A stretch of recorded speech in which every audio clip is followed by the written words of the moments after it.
بیٹے کو ایسے شہید ہوتا دیکھ حضرت حسین رضی اللہ تعالیٰ عنہ تڑپ اٹھے اور آنکھوں سے آنسو بہنے لگے، لیکن تبھی خود کو سنبھالا اور پھر اپنے بیٹے قاسم کی گردن کو سے بہتا ہوا خون ہاتھ میں لے کر آسمان کی طرف اچھال دیا اور کہا، اے میرے اللہ، اگر آپ اس حال میں مجھ سے راضی ہیں تو حسین بھی آج آپ سے اسی حالت میں راضی ہے۔ اور پھر حضرت حسین نے اپنی تلوار لے کر دشمنوں کا مقابلہ کرنا شروع کیا۔ حضرت حسین رضی اللہ تعالیٰ عنہ کو اللہ نے بہت طاقت عطا فرمائی تھی، اس لیے وہ جو بھی ان کے سامنے آتا اپنی جان سے ہاتھ دھو بیٹھتا۔ حضرت حسین رضی اللہ تعالیٰ عنہ 3 دن سے بھوکے اور پیاسے تھے، دشمنوں نے پانی تک روک رکھا تھا، پانی کا ایک بوند بھی نبی کے نواسوں کو نصیب نہیں ہوا۔ اسی حالت میں پیاسے حسین رضی اللہ تعالیٰ عنہ کربلا کے میدان میں اکیلے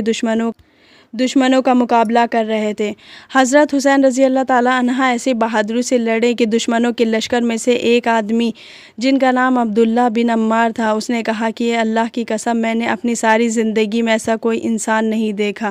کہ جس کی آنکھوں کے سامنے اس کے سارے گھر والے شہید کر دیے جائیں، پھر بھی وہ اتنے ہمت اور بہادری کے ساتھ لڑے۔ حضرت حسین رضی اللہ تعالیٰ عنہ کو بہت تیز پیاس لگی تھی، اس لیے وہ لشکر کو کاٹتے ہوئے سامنے دریا کی طرف بڑھے اور دریا کے پاس پہنچ کر جیسے ہی ہاتھ میں پانی لے کر پینا چاہا تو سامنے سے ایک دشمن نے ایسے تیر چلایا کہ سیدھا حضرت امام حسین کی گردن کو لگتا ہوا گزر جاتا ہے اور ان کی گردن سے خون بہنے لگتا ہے۔ حضرت حسین رضی اللہ تعالیٰ عنہ نے اپنی گردن کا خون ہاتھ میں لیا اور اللہ سے کہا، اے اللہ، لگتا ہے آپ سے میں پیاسا ہی ملوں گا۔ اور پھر حضرت حسین اٹھے اور دشمنوں کی طرف مڑے تو دشمنوں نے آپ کو چاروں طرف سے گھیر لیا۔ دشمنوں کی فوج گھوڑوں پر تھی اور حضرت حسین پیدل تھے، بھوکے پیاسے حضرت حسین رضی اللہ تعالیٰ عنہ دشمنوں کا مقابلہ کرنے کے لیے اٹھے اور ہاتھ میں تلوار لی، لیکن تبھی ایک دشمن نے حضرت حسین رضی اللہ تعالیٰ عنہ کے بائیں کندھے پر تلوار سے حملہ کیا کہ جس کی وجہ سے حضرت حسین کا ہاتھ کٹ گیا اور وہ بے بس ہو گئے، لیکن حضرت حسین رضی اللہ تعالیٰ عنہ نے ہار نہیں مانی اور وہ تلوار دوسرے ہاتھ میں لے کر دشمنوں کا مقابلہ کرنا چاہا، لیکن تبھی ایک دشمن نے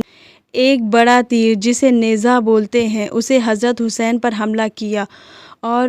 وہ نیزہ سیدھے حضرت حسین کے سینے میں گھسا دیا۔ حضرت حسین رضی اللہ تعالیٰ عنہ بے بس ہو کر زمین پر گر پڑے۔ دشمن نے فوج سے کہا کہ آگے بڑھ کر حسین کی گردن کاٹو، لیکن کوئی اس کی ہمت نہیں کر پا رہا تھا۔ تبھی انس نام کا ایک دشمن آگے بڑھ کر حضرت حسین کے بال پکڑے اور تلوار گردن پر رکھ کر حضرت حسین کا سر کاٹ دیا۔ حضرت امام حسین کا جسم دھڑام سے زمین پر گرا اور پھر دشمن نے حکم دیا حضرت حسین رضی اللہ تعالیٰ عنہ کا سر تلوار کی نوک میں لگا کر آسمان کی طرف اٹھا دیا گیا۔ دشمن نے حکم دیا جتنے لوگ حسین کے ساتھ آئے تھے ان سبھی کی گردنیں کاٹو اور تلواروں کی نوک پر چڑھا دو۔ حضرت حسین رضی اللہ تعالیٰ عنہ کے سبھی ساتھیوں کی گردنیں کاٹی گئیں اور سبھی کے کٹے سر تلواروں کی نوک پر چڑھا دیے گئے، یہاں تک کہ ان ظالموں نے حضرت حسین 2 سال کے بیٹے حضرت قاسم کی بھی گردن کاٹی اور بھی تلوار پر چڑھا دیا۔ اس کے بعد دشمن نے حکم دیا کہ حسین کے جسم پر گھوڑے دوڑائے جائیں۔ دشمن کے حکم پر ایسا ہی کیا گیا اور پھر ہمارے حضور صلی اللہ علیہ وآلہ وسلم کے نواسے حضرت حسین رضی اللہ تعالیٰ عنہ کے جسم پر گھوڑے دوڑائے ان کی لاش کو خراب کر دیا گیا۔ حضرت حسین کے جسم پر 32 تلواروں کے زخم تھے، 34 نیزوں کے زخم تھے۔ اس بدبخت نے اتنی بے رحمی سے ہمارے پیارے نبی کے پیارے نواسوں کو شہید کر دیا۔ اس کے بعد دشمن کے حکم پر فوج نے خیمے میں بیٹھی عورتوں پر حملہ کر دیا اور ان کا سارا سامان لوٹ لیا۔ ساری عورتوں کے ہاتھوں میں زنجیر باندھ کر انہیں باہر نکالا گیا تو ان عورتوں میں حضرت حسین رضی اللہ تعالیٰ عنہ کی بہن حضرت زینب بھی تھی۔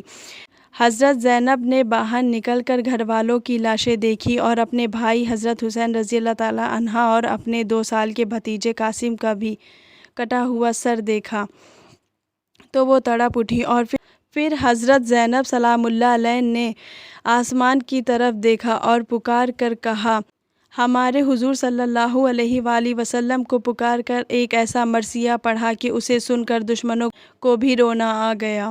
حضرت زینب نے روتے ہوئے مرثیہ پڑھا اور کہا، ہائے میرے نانا محمد صلی اللہ علیہ وآلہ وسلم، ہائے میرے نانا محمد صلی اللہ علیہ وآلہ وسلم، آ جاؤ آ جاؤ آج کربلا کے میدان میں آ کر دیکھ لو، تمہارے گھر کی لڑکیوں کو آج زنجیر میں جکڑ دیا گیا ہے، تمہارے بچوں کو قتل کر دیا گیا ہے۔ اے میرے نانا محمد صلی اللہ علیہ وآلہ وسلم، آ جاؤ آج کربلا کے میدان میں آ کر دیکھ لو کہ تیرے حسین کے ساتھ ان لوگوں نے کیا سلوک کیا ہے، ان کا سر کاٹ دیا ہے۔